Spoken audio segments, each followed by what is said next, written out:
तो दोस्तों आज हम पढ़ने वाले क्लास 9 इकोनॉमिक्स का चैप्टर नंबर 3 जिसका नाम है पॉवर्टी एज अ चैलेंज। तो दोस्तों नाम से ही पता चल रहा है कि इस चैप्टर में हम इंडिया के मोस्ट डिफिकल्ट चैलेंज के बारे में बात करने वाले हैं जिसका नाम है पॉवर्टी यानी कि गरीबी। 1947 में जब हमारा देश आजाद हुआ था तब से लेकर आज तक हमारी इंडिया के अंदर गरीबी देखने को मिलती है। इंडिया की पूरी पॉपुलेशन में से हर एक चौथा व्यक्ति गरीब है। अगर हम बात करें 2011-12 की रिपोर्ट की तो उसके अनुसार इंडिया के अंदर 270 मिलियन लोग गरीबी में जीते हैं। और आपको जानकर हैरानी होगी कि पूरे वर्ल्ड के कंपैरिजन में सबसे ज्यादा गरीब लोग हमारे देश के अंदर रहते हैं। और आपको ये भी मानना पड़ेगा पॉवर्टी हमारे लिए और हमारे देश के लिए एक बहुत बड़ा चैलेंज है।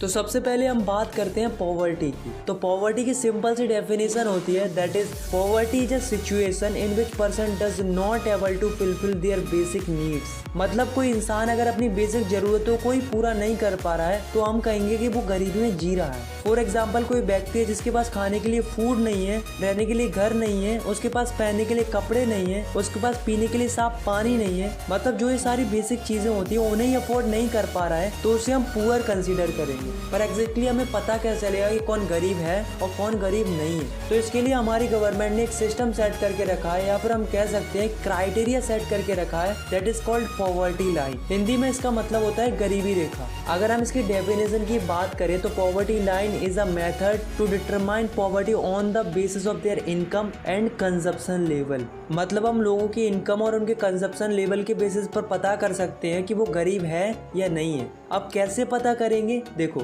गवर्नमेंट ने क्या किया है कि एक मिनिमम लेवल सेट करके रखा है इनकम और कंजप्शन का। अगर तुम्हारी इनकम और कंजप्शन उस मिनिमम लेवल से कम है तो तुम बिलो द पॉवर्टी लाइन में आओगे, मतलब तुम गरीब कहलाओगे। और अगर तुम्हारी इनकम और कंजप्शन लेवल इस मिनिमम लेवल से ज्यादा है तो तुम अबव द पॉवर्टी लाइन में आओगे, मतलब तुम गरीब नहीं कहलाओगे। तो ये जो पॉवर्टी लाइन है वो अलग अलग कंट्रीज के लिए अलग अलग होती है। फॉर एग्जाम्पल अगर हम बात करें इंडिया की पॉवर्टी लाइन की तो रूरल एरिया में इंडिया की पॉवर्टी लाइन है 816 रुपीज और अर्बन एरिया में इंडिया की पॉवर्टी लाइन है 1000 रुपीज। मीन्स अगर कोई रूरल एरिया में रहता है और वो 816 रुपए से कम पैसे कमाता है तो उसे हम पुअर कंसीडर करेंगे। और वहीं अगर कोई 816 से ज्यादा पैसे कमाता है तो उसे हम पुअर कंसीडर नहीं करेंगे। ऐसे ही अगर कोई अर्बन एरिया में रहता है और वो 1000 रुपीज से कम पैसे कमाता है तो उसे हम पुअर कंसीडर करेंगे, और जो इससे ज्यादा कमाता है उसे हम पुअर कंसीडर नहीं करेंगे। अब आप सोच रहे होंगे कि जो रूरल एरिया है उसमें पॉवर्टी लाइन कम क्यों है और जो अर्बन एरिया है उसमें पॉवर्टी लाइन ज्यादा क्यों है? तो ऐसा इसलिए है क्योंकि रूरल एरिया में महंगाई कम होती है और अर्बन एरिया में महंगाई ज्यादा होती है। दैट्स व्हाई अर्बन एरिया की जो पॉवर्टी लाइन है वो ज्यादा है as compare to rural area. हमारे देश के अंदर हर 5 सालों में एक सर्वे होता है पॉवर्टी को एस्टिमेट करने के लिए और इसे कंडक्ट करती है NSSO यानी कि नेशनल सैंपल सर्वे ऑर्गेनाइजेशन। अब दोस्तों जो अमेरिका है उसमें पॉवर्टी लाइन का सिस्टम कुछ अलग है। अमेरिका में क्या होता है कि जिसके पास कार नहीं होती है उसे गरीब माना जाता है, मतलब वहाँ पर कार होना एक नेसेसिटी है। और हमारे इंडिया में कार एक लग्जरी जैसी होती है। अब हम बात करने वाले मिनिमम फूड रिक्वायरमेंट की, मतलब एक इंसान को कितने फूड की रिक्वायरमेंट होती है पूरे दिन के अंदर, इसे हम कैलोरीज में कैलकुलेट करते हैं। तो अगर हम बात करें रूरल एरिया की तो एक नॉर्मल इंसान को 2400 कैलोरीज चाहिए होती है पूरे दिन के अंदर। और अगर हम बात करें अर्बन एरिया की तो एक नॉर्मल इंसान को 2100 कैलोरीज चाहिए होती है पूरे दिन भर के अंदर। अब रूरल एरिया के लोगों को कैलोरीज ज्यादा इसलिए चाहिए होती है क्योंकि उनको ज्यादा काम करना पड़ता है as compare to urban area. अब दोस्तों आप इस डाटा को देखो, इससे हमें क्या पता चलता है कि 1993-94 में 45% लोग गरीब थे इंडिया के अंदर। 2004 और 5 तक 37.2% लोग गरीब बचे थे इंडिया के अंदर और 2011-12 तक आते आते 22% लोग गरीब बचे थे इंडिया के अंदर। तो इससे हमें क्या पता चलता है कि इंडिया के अंदर धीरे धीरे पॉवर्टी डिक्रीज होती जा रही है, लेकिन अभी भी बहुत ज्यादा है, अभी भी और डिक्रीजमेंट होना बाकी है।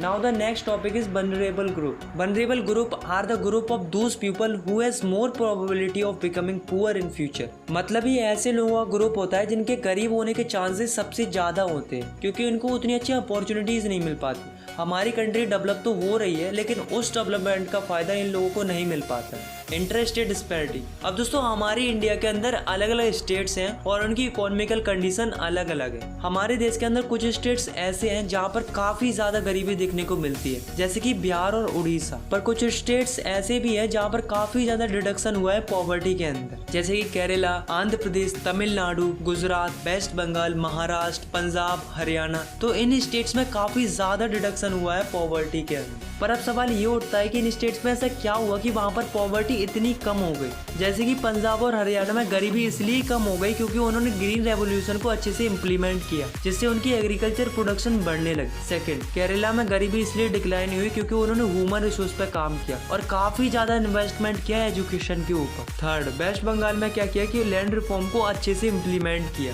फोर्थ, आंध्र प्रदेश और तमिलनाडु में पॉवर्टी इसलिए रिड्यूस हुई क्योंकि वहाँ की गवर्नमेंट ने पब्लिक डिस्ट्रीब्यूशन किया फूड ग्रेन्स का। फिफ्थ, गुजरात और महाराष्ट्र में पॉवर्टी इसलिए रिड्यूस हुई क्योंकि वहाँ पर इकोनॉमिक एक्टिविटीज को बूस्ट किया गया, जैसे कि मैन्युफैक्चरिंग और सर्विस सेक्टर एक्टिविटीज को। Now the next topic is global poverty scenario. अभी हमने देखा कि इंडिया की क्या कंडीशन थी पॉवर्टी को लेकर, लेकिन इस टॉपिक में हम देखेंगे पूरे वर्ल्ड की क्या कंडीशन है पॉवर्टी को लेकर। अब दोस्तों जो पूरे वर्ल्ड की पॉवर्टी है उसे मेजर करता है वर्ल्ड बैंक। तो वर्ल्ड बैंक के अकॉर्डिंग 1990 में 36% लोग गरीब थे पूरे वर्ल्ड के अंदर, और 2015 में 10% लोग गरीब थे पूरे वर्ल्ड के अंदर। मतलब हम पूरे वर्ल्ड की बात करें तो पॉवर्टी में ड्रास्टिक चेंज आया है, मींस पॉवर्टी में अच्छा रिडक्शन हुआ है। अगर हम बात करें सब सहारन अफ्रीका की तो उसमें 2005 में 51% लोग गरीब थे और 2015 में 41% लोग गरीब बचे थे। इसका मतलब क्या है कि आखिरी 10 सालों में 10% रिडक्शन हुआ है पॉवर्टी के अंदर। ऐसे ही अगर हम बात करें लैटिन अमेरिका की तो उसमें 2005 में 10% लोग गरीब थे और जब 2015 आई तो उसमें मात्र 4% लोग गरीब बचे थे। अब दोस्तों एक कंट्री है जिसका नाम है चाइना। इसके अंदर पॉवर्टी रिडक्शन बहुत ही रैपिडली हुआ है। 1981 में चाइना के अंदर 88.3% लोग गरीब थे और 2008 आते आते ये आंकड़ा घटकर हो गया 14.7%, और जब 2015 आई तो मात्र 0.7% लोग गरीब थे चाइना के अंदर। मतलब देख रहे हो कहां से कहां पहुंच गई चाइना, मतलब इतना ज्यादा पॉवर्टी रिडक्शन हुआ है चाइना के अंदर। Now the next topic is causes of poverty in India.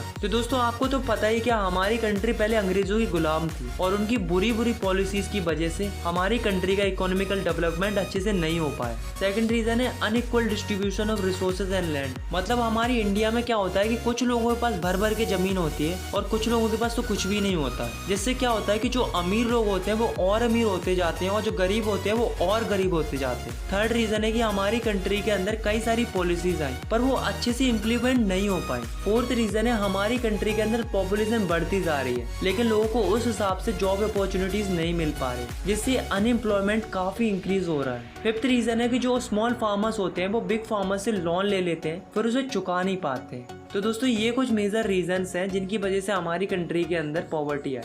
अब दोस्तों हमारे चैप्टर का लास्ट टॉपिक आता है जो कि है एंटी पॉवर्टी मेजर। मतलब हमारी गवर्नमेंट कौन कौन सी स्ट्रेटेजीज पर काम कर रही है पॉवर्टी को हटाने के लिए। तो फर्स्ट स्ट्रेटेजी है प्रमोशन ऑफ इकोनॉमिक ग्रोथ। अब यार आप खुद ही सोचो, अगर हमारी कंट्री की इकोनॉमिकल ग्रोथ होगी और अगर रोजगार मिलेगा तो लोगों के पास पैसा आएगा, और अगर लोगों के पास पैसा आएगा तो वे अपने बच्चों को अच्छी एजुकेशन देंगे, उन पे अच्छा इन्वेस्टमेंट करेंगे, तो हमारे देश की गरीबी तो ऑटोमेटिक खत्म हो जाएगी। दूसरी चीज गवर्नमेंट क्या कर रही है, कई सारी एंटी पॉवर्टी प्रोग्राम चला रही है, जिसमें से पहला है Mahatma Gandhi national rural employment guarantee act यानी कि मनरेगा, जो कि 2005 में स्टार्ट किया गया था। इस एक्ट के अकॉर्डिंग लोगों को 100 डेज का एम्प्लॉयमेंट प्रोवाइड कराया जाएगा गवर्नमेंट के द्वारा। मतलब गवर्नमेंट ऐसा वादा करती है कि हम तुमको 100 डेज का एम्प्लॉयमेंट देंगे ही देंगे पूरे साल के अंदर। इसमें 1/3 सीट्स महिलाओं के लिए रिजर्व्ड है।